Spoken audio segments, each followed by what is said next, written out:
What is going on, everybody? Welcome to GLE.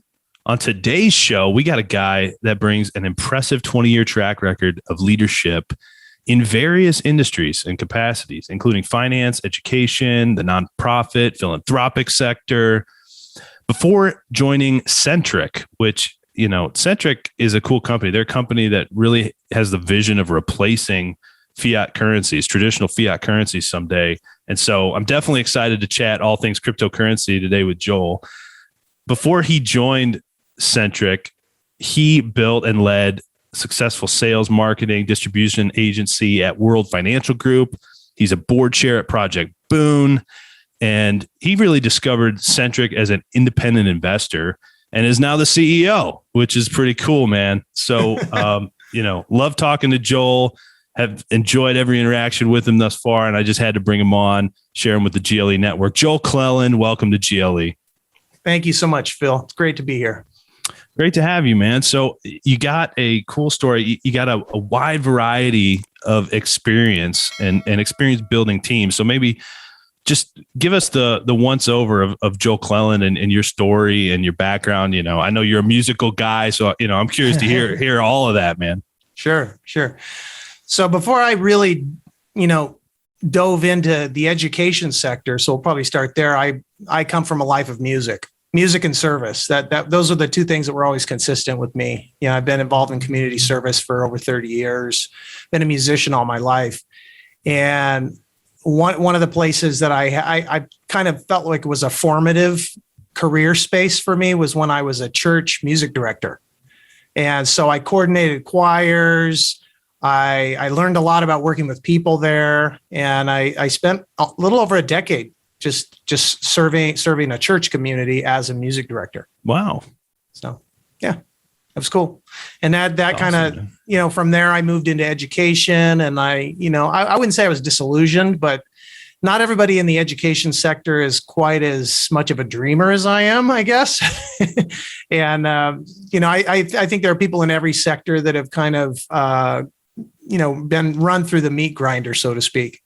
And they're not sure, maybe a little tentative on doing things that are kind of breakthrough or innovative or things of that nature. And so sure. I think that's what kind of moved me away from the education sector, because a place that I thought would be very creative was really not in a lot of ways. Yeah. So when you say education sector, give us a little, what exactly are you talking about? So I have my master's in education, philosophy of education. I have a teaching credential for kindergarten through 12th grade, multi-subject. I've taught Spanish. I've taught mathematics. I was obviously a music teacher and director for a number of years, in addition to working for a church. Okay. And I got into special projects, and I think that's kind of where I ran up against a lot of walls. Sure. Because people brought me in or hired me, air quotes, to develop projects and expand things. And then it was like one thing after another. I felt like I was getting the floor pulled out from under me. Does that make sense? Oh, yeah, for sure. The same people who said, "Hey, we believe in you. We want you to do this." And then it took away all my resources. And said no at every turn. People, I think, have a tendency to do that when change starts coming and gets real. It becomes challenging. What do you think? They like the concept of change. Yeah, right. There you go. Y'all, if you're not following Joel, you need to go follow him. He's on Instagram at Joel_Clelland, CLELLAND. You can find him on LinkedIn, Facebook. And if you want to learn more about Centric, head to centric.com, CENTRIC.com, and check that out. So Joel, thank you.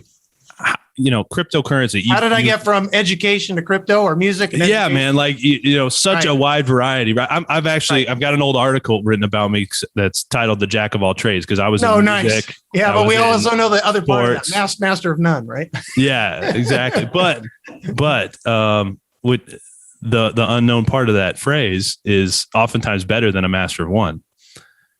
I don't know if you know that complete phrase. I just learned that recently. I didn't know that was it's a jack of all trades is a master of none, but oftentimes better than a master of one. Better than a master. Oh, right. Because you've been seasoned. Yeah, it's actually like, I think that original Shakespeare line is actually a positive towards being a jack of all trades, but I always knew it as a negative. I literally just learned that recently. Wow. So I think it's cool to be a jack of all trades in a lot of ways. And so, you went from teaching World Financial Group. I was in financials for almost 15 years. I worked for one company for 10 years. I moved to World Financial Group for almost 5. I actually still have a license parked over there. Sure. But I'm not super active. I keep my license current just because it's valuable to me. Yeah. But it's interesting to move from pretty much the traditional financial world, insurance, investments, lending, debt management, things of that nature, to this new virtual world or this digital world. You and I talked a little bit about real estate beforehand. There's a whole virtual real estate world now where you can own pieces of the metaverse, if you will. And there's different items that you can actually own, or digital real estate. And for me, I'm just fascinated to be kind of in the mix a little bit, learning about these different things. And then from my role as CEO of a digital asset company, it's just, I feel like the timing couldn't be better for where I am professionally. Sure. And I thought long holds of domain names was cool. Right. Yeah. We picked up one that was over 30 years old. It cost us $250,000 to pick it up. Oh, geez. Yeah. It's crazy, man. Talk about digital real estate. It was just sleeping. Literally. Yeah. I think it was 32 years. Just Centric.com was just sitting there collecting dust. And then that's crazy. We made the call and they got a nice big check. So what got you excited about crypto to start investing first off? And then, just in general, maybe give an overview of the crypto space. Like, I am a crypto ignoramus, right? Right. I almost called it the crypt keeper or something. Cause I don't know when this podcast is going out, but we're getting close to Halloween. So yeah, there you go. That's pretty apropos. Good timing, right? I would say that this emerging space is something that's going to affect everybody at some point. And one thing I share with people regularly is, a lot of times people ask me questions. Hey, Joel, I feel like I've missed it. There was this big bull run here and a big bull run there in crypto. I feel like I've missed it. And I always stop people. I say, it hasn't even started. This is such a baby space. And the one thing I encourage people to do is just to learn. And I've always been a learner. I've always been a reader. I've always tried to surround myself with people that are learning new things and challenging themselves and doing the hard work to get better. Sure. And when I first started learning about crypto, it was kind of a dark and shady subject. Oh, really? You think of like the, Silk Road type, So mentality. What year was this? What time frame was this for you? It's probably like 2012, 2013, 2014, somewhere around in there. Yeah. I mean, Bitcoin had been out for a while. It had been out for a while. And, then Ethereum came along and now, I mean, we're at like 12,000 digital projects globally or something like that. And there's new ones getting spun up all the time. And a lot of them don't have a lot of real world use, but they're just like speculating on a commodity, or a speculative stock or something like that. And I think that's great as long as the people that are investing in it understand that that's what it is. Right. It's just like a risky stock. And then, you have companies like Centric and others that are trying to have real world adoption in the mix. Yeah.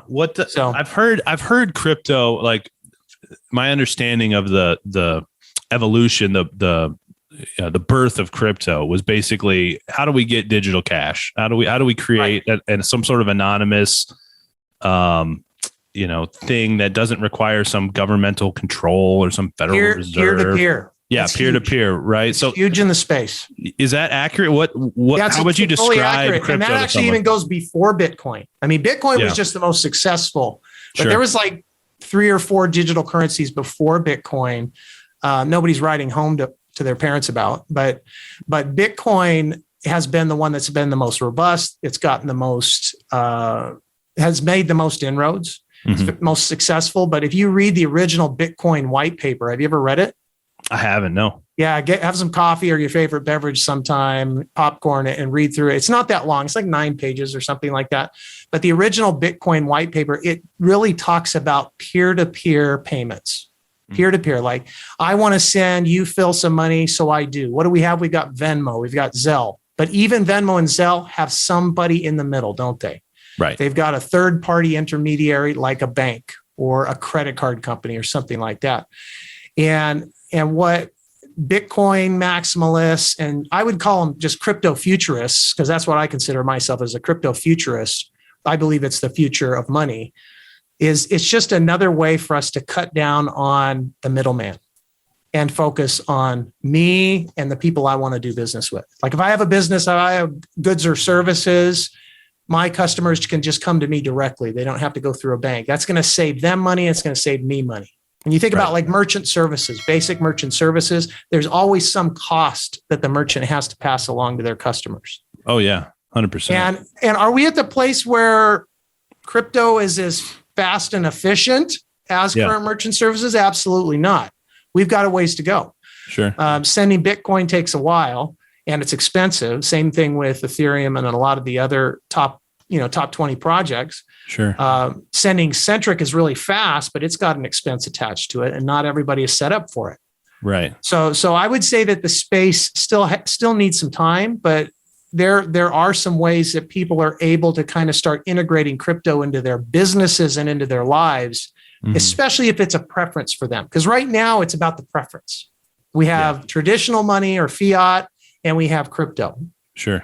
And then we have barter system, right? Which still is alive and well on a local level to some extent. You fix my toilet and I'll help you hang your door. Right. That kind of stuff. Sure. But that's the whole concept of crypto. It's like more communal, in my opinion.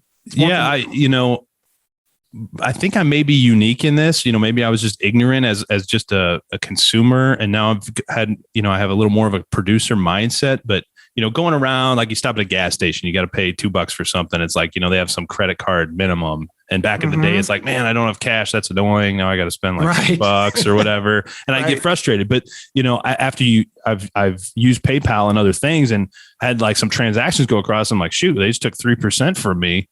Like, holy crap. And then, so that whole concept of like, hey, why is there this middleman taking money when I'm just like Joel and Phil are just trying to give each other money? We're just trying to send each other some money. Yeah. Right. And even if I send it to you, Phil, via Venmo, there's going to be like a little 1 to 3%.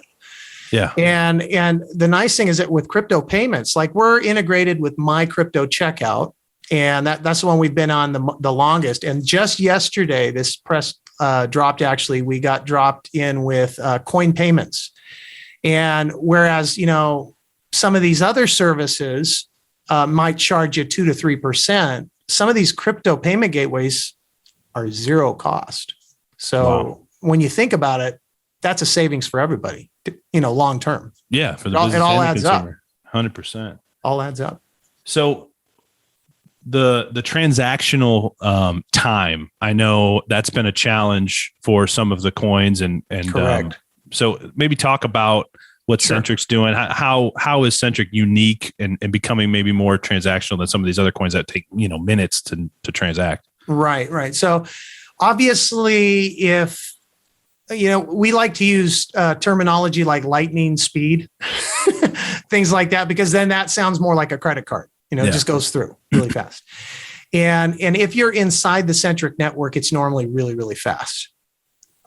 If we're integrated with a payment gateway, it's normally really fast, very similar to a credit card. Sure. But going peer to peer, there's still some time lapse, and a lot of times, like, because one of the things we do in our space, for those of us that are traders or investors, is we'll use certain cryptos to buy other cryptos. Like, we'll go out on these secondary markets with certain cryptos to buy what we want, and then we bring it back. And sometimes that process can be not just laborious and time consuming, but it can also be cost ineffective. Sure. Like, some of the prices they go up and down. I mean, the reason we moved off of Ethereum was because Ethereum was getting way too expensive. Oh, wow. And then we moved to Tron, and then Tron got too expensive. And then we moved to the Binance Smart Chain. So we were always trying to find places where we could save our users money. Yeah. And on the Binance Smart Chain, it's super fast like Tron, but it's cheaper. Okay. So, yeah.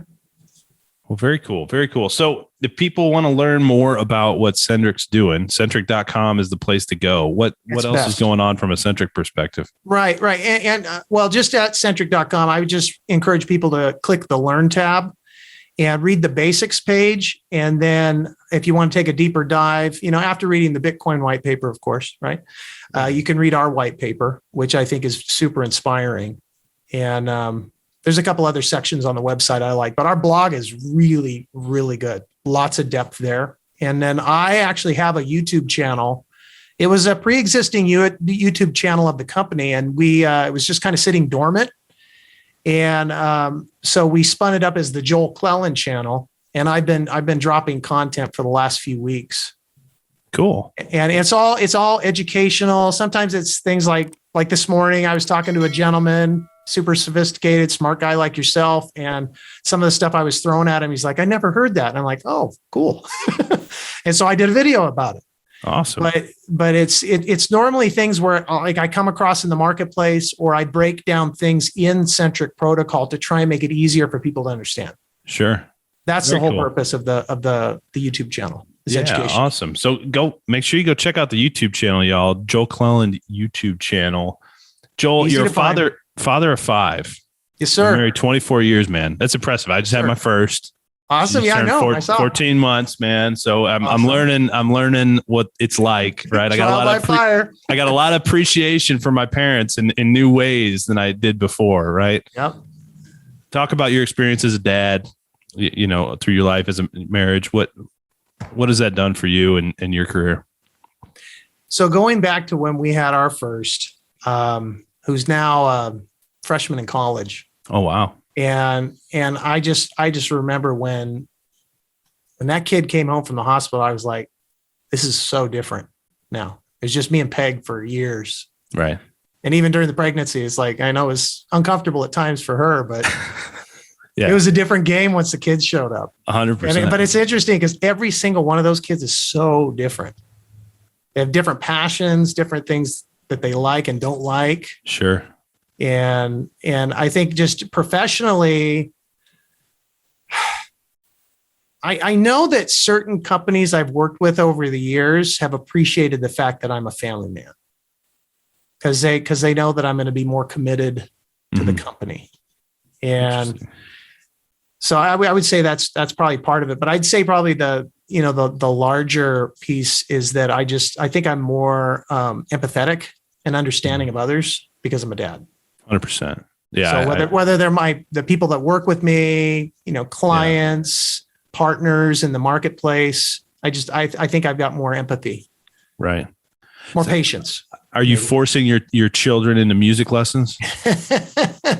I did with one or two of them, but that doesn't work real well. So the cool thing is that like my oldest boy, actually forcing him was a good thing.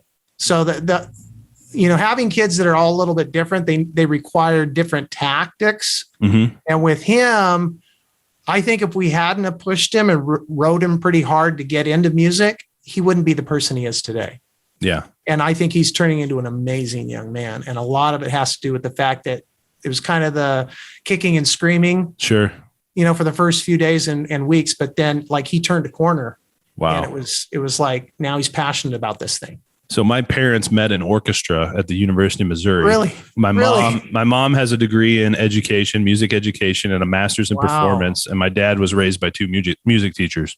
Oh my goodness. So I was forced. I was a forced child. Yeah, you're forced. Piano lessons, band and choir. I picked up guitar on my own. Okay. So I was going to say I'm an example like that. Right. I'm thankful I was forced because I would have quit. And I remember having one of those breakthrough days. And I talk to people about building confidence. Like you start with commitment. You got to commit to doing something. And you got to have the courage to do it when you're going to suck at it. And then once you actually build new capability and you start to get good, then it becomes fun. Right. And you start to really enjoy it. And that's when you really get that confidence. Right. That comes with that new capability you have. But, it takes time. It takes time of trial to put in those hours and build that, especially, they say the 10,000 hour rule, right? Like, oh yeah. And I think it was a lot more. I bet. I'm sure if you look back in time, same thing. So I've seen pictures of you on the trumpet. I played the trumpet a little bit growing up, but my lips were too big. I had to switch to the euphonium. Oh, nice. how long have you been playing the trumpet? What other instruments do you play? I started playing trumpet like about 20 years ago. No. I've been married 24. So add 3 years to that. 27 years I've been playing trumpet seriously. Okay. Trumpets have been kind of around throughout my life, but I started on French horn when I was in grade school. Love the French horn. Yeah, it's nice when you know how to play it. When you don't, it sounds like a dying cow. But so I picked up the trumpet in college because there just aren't any French horns in dance bands or rock bands. So I picked up the trumpet because that was where I was playing in R&B groups, dance groups, and then rock bands. Oh, wow. Cool. And so like I played a variety of instruments. Obviously you can't lead choirs with a trumpet in your mouth. So I moved to piano again. I had piano lessons when I was a kid, but I kind of moved to brass for a lot of years, but then picked up piano, like you picked up guitar along the way. Yeah. But it's Super fun. cool. I love music. It's a great way to kind of decompress. Yeah. 100%. It's great that way. It's like speaking another language, right? It's totally. To me, it's a super cool thing. What is your favorite genre of music?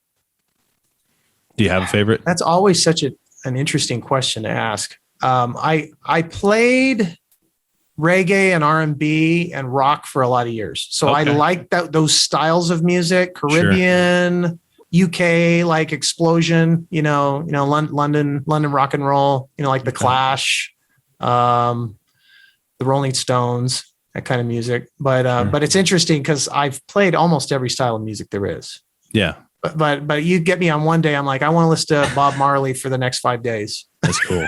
I like it. But I saw UB40 in concert several times, and I love UB40. Just a great, great band. And it's just like, you can't feel bad listening to UB40. Sure. So you still do gigs?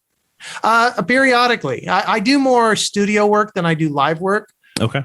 During the pandemic, I got together with one of my buddies. I don't know if you saw any of the stuff we put out, but we just kind of did some fun music just for people in lockdown. Cool. And but 2 weeks ago, I was in the studio with a group and I laid some trumpet tracks for them. Very cool. So I'm still playing horn a little bit, but not as much as I used to. But I always say only by appointment, right? That's awesome. Now and again, I'm a busy guy. Yeah, but it is fun. It is fun to play, and I still play piano. Very cool.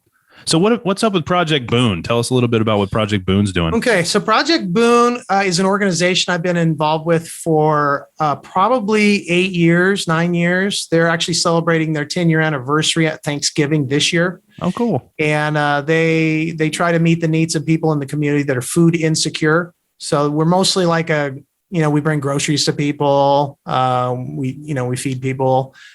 We've had community closets and events where people can get access to free medical care and dental care and things like that. I came aboard as the board chair for the board back in 2019, and I just stepped down from the board chair position this past spring. So a couple months after I came aboard at Centric. Sure. Okay. So, but I still sit on the board. I'm still active. I still donate to Project Boon, projectboon.org for people who are interested in looking us up. We are taking donations and frozen turkeys. There you go. We're trying to get, I think 300 frozen turkeys and 900 toys and cash going into the holidays. So we're going to give away 300 frozen turkeys the day before Thanksgiving. And we're going to feed between 1,000 and 2,000 people Thanksgiving dinner. The day before Thanksgiving. Very cool. So that'll be fun. And then, the toys are for kids for Christmas. That's the big stuff coming up. I'm not as involved as I'd like to be, but we have so many amazing people working at Project Boon where I can just kind of like, when I stepped down in June, I was like, you guys are beautiful. Like, this organization is amazing. That's awesome, man. When you're in an organization where you can feel like you can walk away and it's just going to be moving along without you. 100%. That's what's happening. Let's talk about that. How would you get your organization to that point? Like, what is Joel Clelland's approach when it comes to leadership? Since you've had various experience in leadership roles. Right. I would say it's probably twofold. First is people need to know what you're about. They need to know what your vision is, where you're going. They need to know you're serious. You're not just doing it for whatever reason. In the nonprofit world, it's kind of an ego play sometimes. In the for-profit world, it's like I'm here for a paycheck or I'm here for a bonus or what have you, but that you're there for a purpose. And the second part I would say is finding the right people, because not everybody is going to share your passion. And a lot of times I fully appreciate that people are somewhere for a paycheck, because I've taken jobs for a paycheck. I think most of us have. And that's perfectly fine. But I think when you're building a team of leaders that you can kind of walk away and hey, they're going to be taking on this project without me, you've really won. I had lunch with a gentleman yesterday, and he has an organization like that. He got hit with COVID pretty bad, and he's a tough guy, just a real tough guy, former Marine, just really stellar guy. And COVID took him down for 6-7 days, and his team just like moved along like he wasn't even there. And it was like he was there, right? Even though he wasn't, because everything just kind of kept moving along. And he was telling me the same thing. It's like, you got to find the right people. That's one thing. If you can find people that share your vision, you've won. Right. You've won. Yeah. I think many alignment really overlooked at coaches, right? Like, you could be the best coach, like the Nick Sabans, the Coach K's, right? If they can't recruit players that have the skills, want to be on the court, want to put in the time, if you don't have the right people, it doesn't matter how good of a coach or leader you are, you ain't going to be successful. No. And I totally agree 100%. And that's what I found to be the winning combination, is not just having the right approach, specifically here, and your vision being really solid, but picking up the right people along the way. Yeah. And I know, like my team specifically at Project Boon would echo that, because they saw a big change just over the 3 years that I was like actively involved, and the people who were coming aboard just over the last 1.5 to 2 years. Right. It's like, they're just like beasts, just people that I'm like, thank God you're here. Yeah. You gotta love that. So if I don't have to be, I know that things are going to continue. For sure. So what's it been like? Is this your first CEO role? What's it been like? It is. And we've been doing the same thing at Centric. Obviously, not everybody's going to be at the finish line with us, but we've been bringing on just some amazing people, real go-getters that, are executors. And it's my first time in the C-suite. Awesome. But it's been a good ride. What's it been like to be at the helm, have, be in a role where everybody's looking to you, Right. It can be a sort of a lonely spot, or so it can be. It can be if you don't have anybody to talk to. One of the things that I thought was interesting for me when I transitioned from being a member of a team and running teams to being a CEO is the networking is different. I used to be in a lot of B2B and B2C type networking organizations, and I had to leave all of them, because they weren't the right places for me to be networking. And so I found that I needed to meet with other CEOs. I needed to meet with people who were kind of, in the C-suite.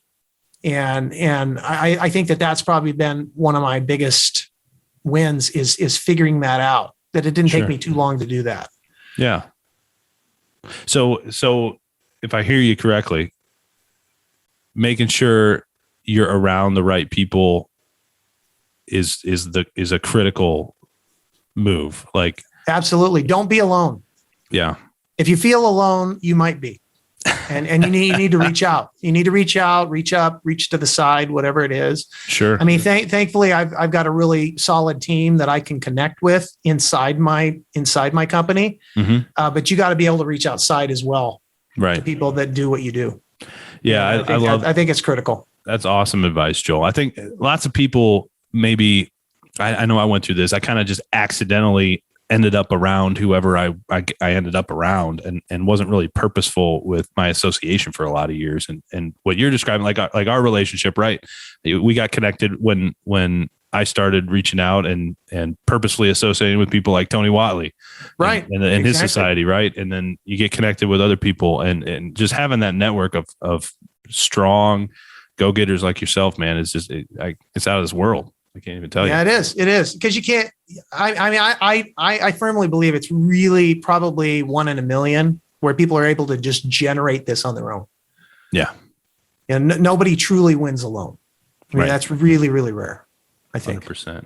So if somebody like myself hasn't invested in crypto to date, if I'm trying to break into crypto, if I'm trying to figure out what I need to do, you gave me some advice with the white paper and Right. Centric's about page. What advice would you give for the noob crypto investor? Sure. Before they dip their toe in?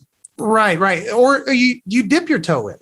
I'd say that's probably a first step is dip your toe in, but where do you dip your toe? I guess is a better question. And so what I recommend most people do, if you're in the US, I don't know where else you have listeners, but if you're in the US, I would say set up either a crypto.com account or a Coinbase account, one of those. Those are probably the two best and easiest to use platforms in the US. I've used numerous platforms, and those are the two that have been the easiest, in my opinion. And, both are pretty informative. I mean, if a platform doesn't give you like the digital assets they're making available on their platform, like little abstracts where you can kind of learn a little bit about it, and a direct link to their website so you can read their white papers, and learn about like what are they trying to achieve. It's hard to know, hey, am I just investing in ABC coin or XYZ token because it's doing well today? Or does it have some future use that I think is going to be valuable someday? Right. And, or does it have use today, or does it have real world application today? Right. And so rather than just kind of, dropping several $100 on a bunch of different projects, the cool thing about crypto is you can invest $5 or $10, $20, something like that.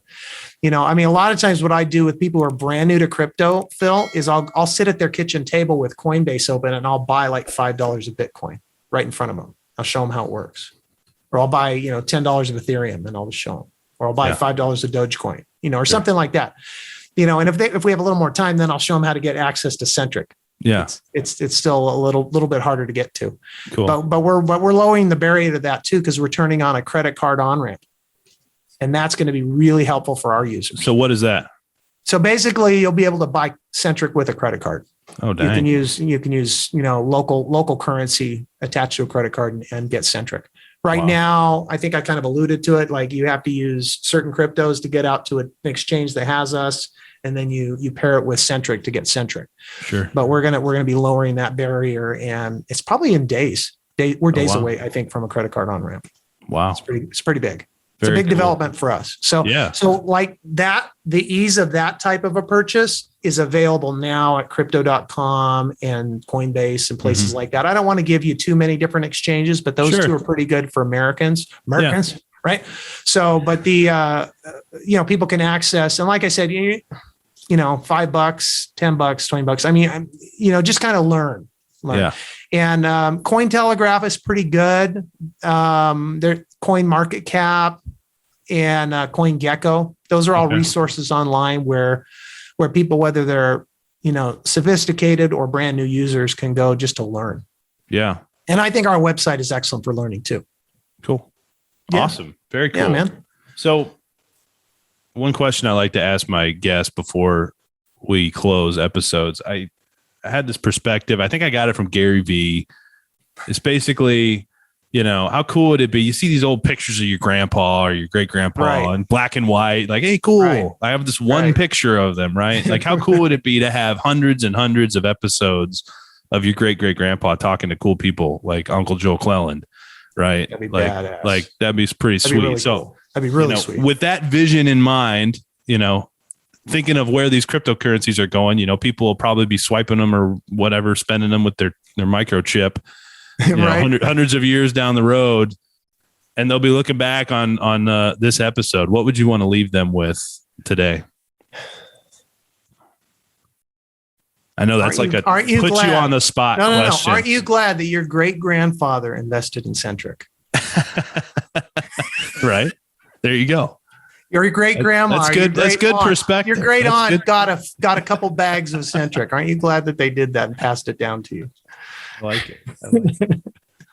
That's a good one, man. Yeah, it's so funny because that's the thing. We use that terminology in the space, Phil, as we say, hey, have you gotten a bag? Get a bag. Get a bag.